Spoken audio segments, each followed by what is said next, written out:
Matthew Stafford is the most dangerous quarterback in football right now. At 37, he's outthrowing every guy who's hitting their prime at this current moment, and heading into the second half of the season, he's sitting on a touchdown count that looks like a typo. He's ripping apart every defense that thought age was finally catching him, and the Rams suddenly look like a team with a future again. And through all of it, Stafford is playing with the calm of someone who already survived every version of chaos the league could throw at him, so the question isn't whether he's back, it's how far this run can take him and who's going to stop it. The MVP for me, number one, is Matthew Stafford. Stafford, Devontae, Adams, got it, touchdown!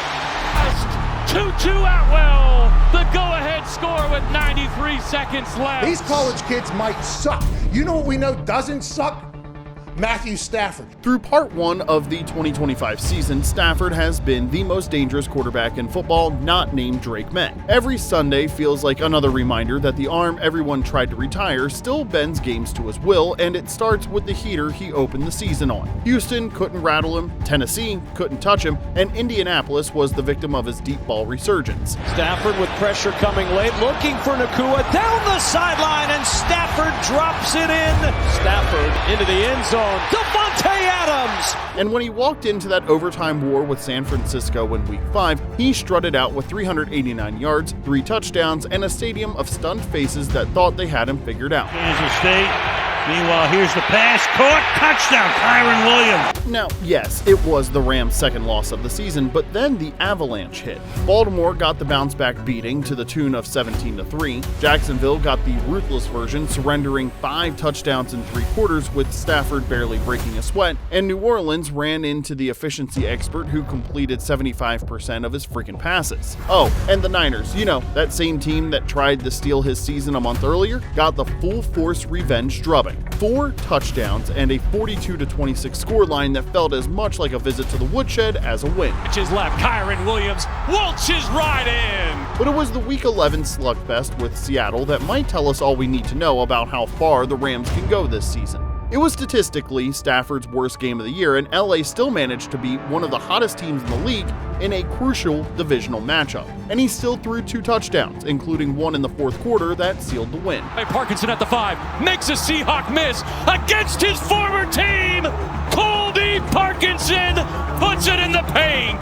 A pair of scores on your worst day is how you stay 6 touchdowns ahead of the second place guy, which in itself is an insane fact. Through the first 10 games of 2025, the Wizards stat line is just plain stupid.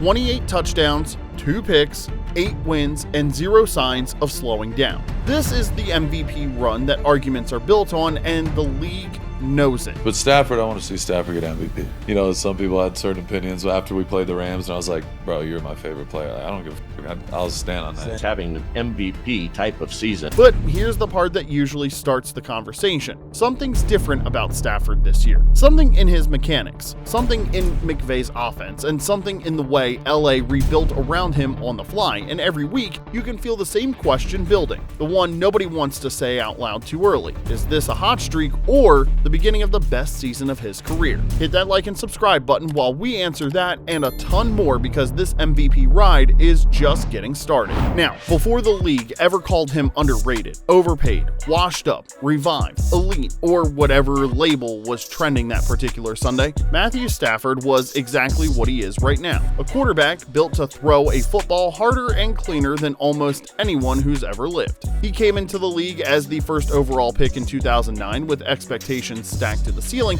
and this tale began the second he landed in Detroit, where a franchise with nothing going for it handed him the responsibility of dragging them back to life. And to be clear, Matty Dice didn't just carry that franchise, he kept it relevant by sheer force of will. He dives in for the touchdown. Did he get it? Yes, sir, he did. Touchdown. The 2011 breakout wasn't a fluke. 5,000 yards, 41 touchdowns, and a playoff berth for a team that had spent a generation hunting for daylight. It was the moment the league realized the arm talent wasn't hype, it was the foundation for everything that would come after. And even when the Lions couldn't match his pace, with new coaches, new schemes, injuries all around him, and windows that slammed shut before they ever opened, Stafford stayed on the field and kept producing producing in record numbers. He's top 10 all-time in pass attempts, completions, yards, and touchdowns. He's the fastest to 40,000, fastest to 50,000, and fastest to 60,000 yards. Achievements that don't happen by accident. They happen when someone refuses to let the situation set the ceiling. Detroit tested every part of him, physically, mentally, competitively, and none of it broke him. If anything, that trial by fire built the version of Stafford we're watching now. The veteran who knows every coverage trick, every blitz disguise, and every inch of leverage a defense tries to hide. The only thing he ever needed was the right stage, and when it finally came, the football world found out his prime wasn't behind him, it was waiting patiently on the other side of the country. The league loves to pretend it discovered Matthew Stafford in 2021, like he didn't spend a decade throwing lasers in a wind tunnel, dragging Detroit out of the grave, and surviving more coordinator changes than most quarterbacks survive pass rushes. But here's the truth. LA didn't fix Stafford, they just stopped wasting him. And that turning point was anything but subtle. Stafford wanted a shot at something Motown just couldn't give him, and Detroit's front office was willing to let him walk and undergo a complete reset. In the middle of all that chaos, Sean McVay saw an opportunity the rest of the league somehow blinked through. You can't be 100% certain, but pretty certain that we could go from good to great. There was people on the internet saying Detroit fleeced Los Angeles in this thing. You're the Giants. You go move heaven and earth to get a veteran? The Los Angeles Rams came out and said, it's not about winning the trade, okay? It's about winning the Super Bowl. An elite quarterback hiding in plain sight, stuck in a rebuild he was too good to be a part of. So the Rams didn't hesitate with their offer. Jared Goff, a third-round pick, and 2 future first-rounders. Once the switch was flipped, the whole franchise got shoved into win-right-now mode because McVay knew exactly what he was getting. Not a reclamation project, not even a stopgap. He was getting a weapon, the kind of quarterback you trade your future for because he immediately upgrades your present. And the moment Stafford landed in Los Angeles, everything clicked. The debut, a career-high 156.1 passer rating and the kind of fireworks show the Rams hadn't seen since peak Kurt Warner. The regular season, nearly 5,000 yards, 41 touchdowns, and an offense that suddenly looked like it was running on jet fuel. And then came the Super Bowl run, the 4-game stretch that should have erased every dumb debate about empty stats forever. Over 1,100 postseason yards and 2 jaw-dropping fourth-quarter comebacks in the NFC title game and the Super Bowl, not to mention a Lombardi Trophy ceremony celebrated on home turf. Some saw it as a redemption arc. Others called it a miracle run, but for Matthew Stafford, it was pure vindication. Proof that you don't spend 12 years putting up historic numbers and magically become elite overnight. Proof that Stafford didn't need a second act, he just needed a competent supporting cast. Proof that he was everything the Rams thought he was the minute they made the trade. I think he's been a top 5 quarterback since he's been in the league. He just was in Detroit. And the wild part is, that run wasn't the end of anything. It was the start of the version of Stafford we're watching right now. The older, wiser, meaner quarterback who knows exactly how to win and has zero interest in wasting whatever time he has left. This is the Stafford era LA bet the house on. And in 2025, it feels like the bet is coming due again. After the confetti fell and the parade buses cooled off, everyone assumed Matthew Stafford's story had hit its peak. The man was in his mid-30s, fresh off a Super Bowl, and carrying the mileage of someone who'd been playing football like a demolition derby for over a decade. The safe prediction was retirement, a curtain call, a slow fade, and for a minute it almost looked like they were right. 2022 was the year Grandpa Matt's body finally sent the bill. You know what's funny is, he was telling me before the game that a couple of the coaches on the other staff said, yeah, that was really nice of Sean to basically fake a back injury for you so that you could just miss camp. He's like, what the hell are you talking about? The back injury was real. Back, elbow, ribs, whatever could bark, did. The Rams were torn apart by injuries, cap issues, and the natural gravity that hits every team after they push their chips all in. His season got clipped, the roster around him fell apart, and suddenly the NFL had its favorite talking point back. Well, that's probably it for Stafford.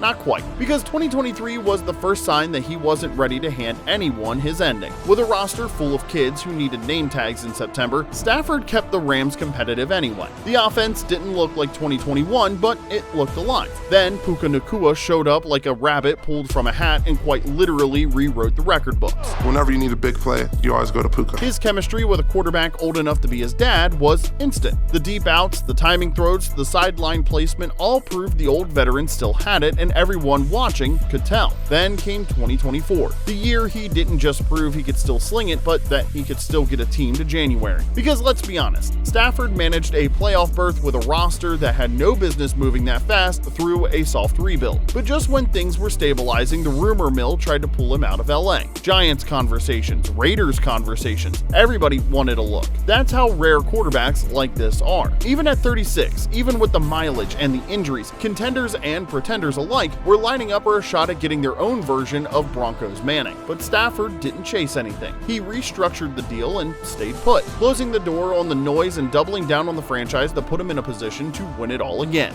That choice, staying in Los Angeles and betting on one more run with McVay, trusting a roster that was just starting to take shape, is the reason we're watching the 2025 surge hit like a sledgehammer. It just proves that this chapter of Stafford's career was never about survival. It was the reload, the reset, and the sharpening of a quarterback who already knew how to dominate. And now that everything is aligned, the league is finding out just how dangerous a resurrected Matthew Stafford actually is.